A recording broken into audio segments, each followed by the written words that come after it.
Test, test, test.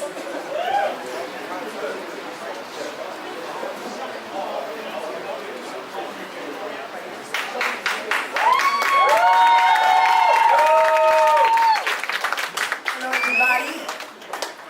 I know a lot of you guys out here, so I'm not as nervous. But for those who don't know me, my name is Donna. Can you hear me? Yeah. Did you hear what I just said? Yes. I am a survivor of domestic.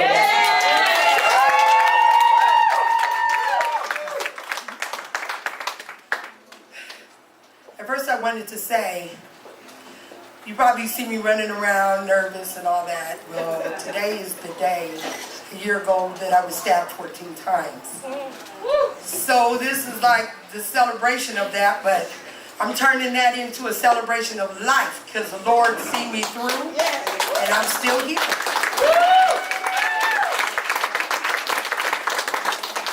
I wanted to start off by telling you guys domestic violence is so bad. My grandmother, she died wanting to move here to be close to her kids by the hands of her husband. When she was telling him she needed to be with her kids, he killed her. My mother was shot 4 times. She survived. My mother was stabbed numerous times, different times. She survived. Unfortunately, she died of pancreas cancer in '94, a horrible death for such a loving woman. And I used to ask God, why? Why? I remembered I went to treatment for drug and alcohol use. And my counselor's name was Barbara. And she told me that it's a curse on your family, that you have to stop. This is before all these different things happened to me. And I hope what I'm saying today, the awareness makes you guys aware.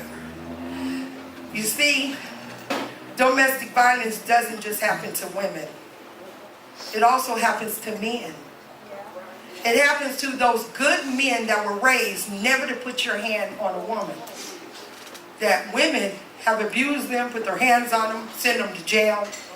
So I'm not going to forget to speak on that. Because it's not only about women, it's about domestic violence. Okay, I want to start off by saying with this about my story is I met a man in the 90s and he was a lot younger than me. He was in his early 20s and I was in my early 30s. And this man would ride his bike up and down the street and keep hitting on me, and he was just so cute, you know? He didn't look like he had nothing. But he had a beautiful smile. And I seen a lot of pain in his eyes though, you know? That was really, really good relationship back in the 90s, but he used to talk about how he missed his kids and everything, so even though I fell in love with him, I sent him home on a bus to be with his kids. 4 years after that, I'm watching the Maury Show. Come find out them kids weren't his. So many years after that, one of the kids that he raised, she was murdered.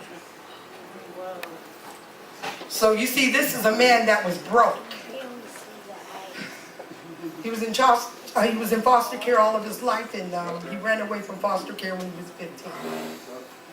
I'm not saying this for anybody to feel any type of pity, but I need to give people understanding on how sometimes domestic abuse starts in people.